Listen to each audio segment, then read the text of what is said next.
Hello everyone, कैसे हो आप सब। एक बार पुनः स्वागत है आप सभी का हमारे अपने YouTube channel Shiv coaching classes पर। उम्मीद करते हैं दोस्तों आप सभी मस्त होंगे, बेहतर होंगे, आप सभी की पढ़ाई भी अच्छे से चल रही होगी। आज की इस वीडियो में हम देखेंगे क्लास 12th बायोलॉजी एनसीईआरटी। देखिए चैप्टर 10 हमारा चल रहा है, जिसमें आज की इस वीडियो में हम एक इंपॉर्टेंट क्वेश्चन देखेंगे जो कि स्टेम सेल तकनीक के ऊपर। देखिए स्टेम सेल तकनीक क्या होती है और साथ ही साथ स्टेम सेल तकनीक की जितनी भी उपयोगिता है वो भी हम आप सभी को आज की इस वीडियो में कराने वाले हैं। तो चलिए सीधे वीडियो को स्टार्ट करते हैं। देखिए स्टेम सेल की यदि हम बात करते हैं तो बेसिकली स्टेम सेल एक ऐसी कोशिका होती है जो कि अवशेषीकृत कोशिका होती है और अविभाजित व आनुवांशिक प्रकार की कोशिका होती है, जो कि विभाजित होकर के अपने ही जैसी प्रतिलिपियां बनाने में सक्षम होती है। देखिए यहाँ पे सक्षम हो गए, यहाँ पे सक्षम आप इसको बनाइए, सक्षम होती है। तो देखिए यहाँ पे यदि हम बात करें किसकी, स्टेम सेल तकनीक की, तो स्टेम सेल तकनीक बेसिकली ऐसी कोशिकाएं होती है जो कि निरंतर विभाजित होती रहती है, मतलब कंटिन्यू जो है तो इनमें डिवीजन होता रहता है। तो लगातार कोशिकाओं के विभाजन होने से कई प्रकार की प्रतिलिपियां बनाने में सक्षम होती है। और देखिए विभाजित होकर के ये विशेष प्रकार की कोशिकाएं जैसे कि यकृत कोशिकाएं, रुधिर कोशिकाएं तथा विशिष्ट कार्ययुक्त कोशिकाओं को बनाने में सक्षम होती हैं।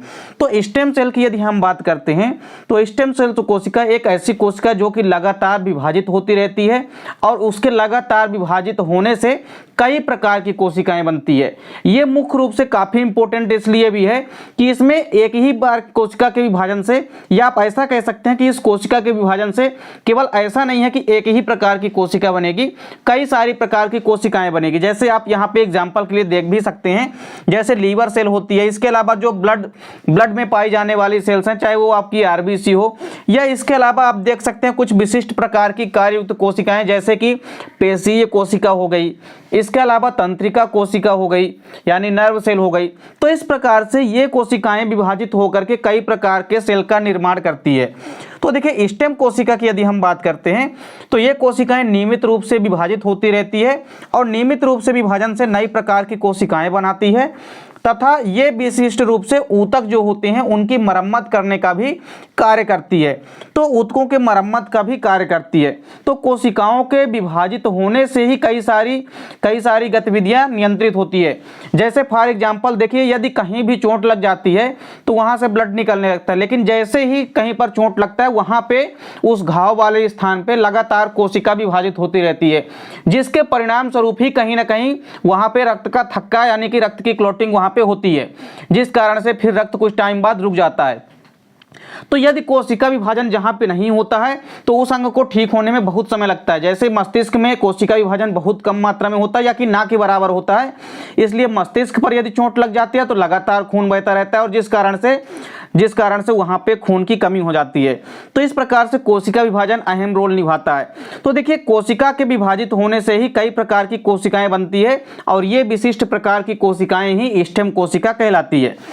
देखिए ये कोशिकाएं बेसिकली बहुकोशिकीय यानी कि मल्टी सेलुलर जीवों में पाई जाती है। ऐसे जीव जिनमें कई सारी कोशिकाएं पाई जाती है उन जीवों में ही स्टेम कोशिकाएं पाई जाती है।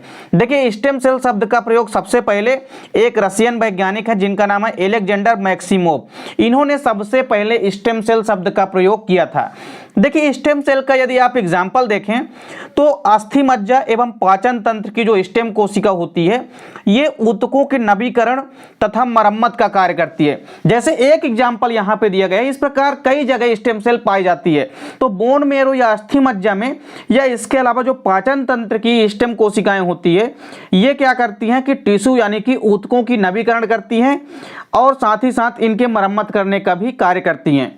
इसके अलावा कभी कभी स्टेम सेल कोशिका की उपयोगिता भी आपसे पूछी जाती है।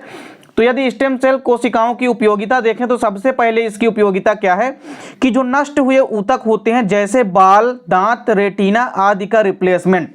तो इस प्रकार से देखिए कोई भी विशिष्ट प्रकार के ऊतक यदि नष्ट हो गए हैं जैसे कि बाल या इसके अलावा दांत, रेटिना आदि के यदि टिश्यू जो हैं नष्ट हो चुके हैं तो उनके जगह में नए टिश्यू आ जाते हैं, क्योंकि कोशिकाओं के विभाजन से ही ऊतक बनेंगे। कई सारी कोशिकाओं के समूह को ही तो हम ऊतक कहते हैं।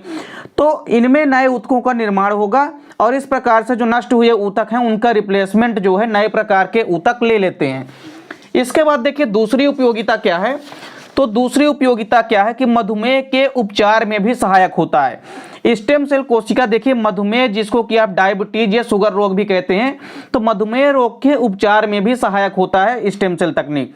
तो स्टेम सेल यहाँ पे भी क्या काम करती है, लगातार विभाजित होती रहती है और नई प्रकार की कोशिकाओं के निर्माण के परिणाम स्वरूप क्या होता है, यहाँ पे कुछ हद तक इसको कंट्रोल किया जाता है। तीसरी उपयोगिता देखिए क्या है कि जो स्टेम सेल होते हैं इसका उपयोग करके जो क्षतिग्रस्त कोशिकाएं होती है उन क्षतिग्रस्त कोशिकाओं की भी मरम्मत की जाती है, क्योंकि इनकी कोशिकाओं में क्या होता है, पुनर्जनन यानी कि रीजनरेशन की क्षमता पाई जाती है।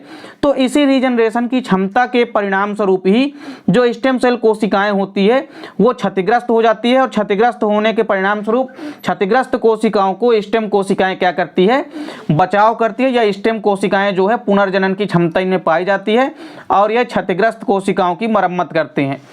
इसके बाद देखिए यहाँ पे एक चौथा उपयोगिता क्या है कि शरीर के अन्य नई कोशिकाओं के निर्माण में भी सहायक होती है।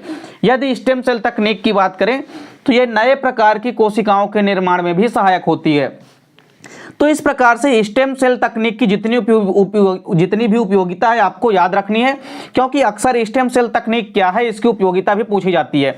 अब आप यहाँ पे एक डायग्राम के थ्रू भी समझ सकते हैं। जैसे यहाँ पे सपोज करिए एक हमारे पास बोन मैरो की स्टेम, या आप ये कह सकते हैं कि कहीं की भी पाचन तंत्र की भी स्टेम सेल है। तो ये जो स्टेम कोशिका है, अब इसमें देखिए क्या होगा, रेप्लिकेशन होगा। रेप्लिकेशन के परिणाम स्वरूप कई सारी प्रतिकृति यानी कई सारी जो है कॉपी इसकी तैयार हो जाएगी। तो कई सारे यहाँ पे आप देखने को मिलेगा कि एक ही स्टेम कोशिका जो है कई प्रकार की डिफरेंट टाइप की कोशिका के निर्माण में सहायक होती है। जैसे फॉर एग्जांपल यहाँ पे आप देखें तो ये जो स्टेम कोशिका है इसका जब रेप्लिकेशन होगा तो इसके परिणाम स्वरूप देखिए ब्लड सेल भी बनेगी। इसके अलावा देखिए आप यहाँ पे देख सकते हैं, जैसे ये देखिए, तो इस प्रकार से रेखित पेशियां बन जाएगी। तो कुल मिलाकर के यहाँ पे पेशीय कोशिका भी बन जाती है। इसके अलावा आप देख सकते हैं तंत्रिका कोशिका भी कुछ इस प्रकार से, तो नर्व सेल भी यहाँ बन सकती है स्टेम सेल से। फिर इसके बाद देखिए कई सारे यहाँ पे और प्रकार की कोशिकाएं भी बन सकती है। तो इस प्रकार से जो स्टेम सेल है ये कई प्रकार की डिफ्रेंशिएट, यहाँ पे लिखा भी गया इसीलिए कि डिफ्रेंशिएटेड इंटू सेल टाइप्स। तो differentiate into many cell types, यहाँ पे आप मेनी कर लेंगे तो differentiate into many cell types, मतलब कई प्रकार की जो कोशिकाएं हैं उनके निर्माण में सहायक होती है स्टेम कोशिका। तो इस प्रकार से एक ही स्टेम कोशिका रेप्लिकेशन के परिणाम स्वरूप कई प्रकार की कोशिकाओं के निर्माण में सहायक होती है।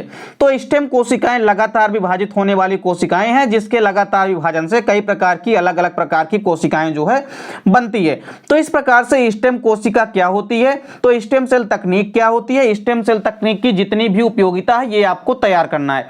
तो उम्मीद करता हूं दोस्तों वीडियो पसंद आई होगी। दोस्तों वीडियो अच्छी लगे तो लाइक और कमेंट जरूर कीजिएगा, साथ ही साथ दोस्तों के बीच ज्यादा से ज्यादा शेयर कीजिएगा। मिलते हैं दोस्तों नेक्स्ट वीडियो में, तब तक के लिए जय हिंद, वंदे मातरम।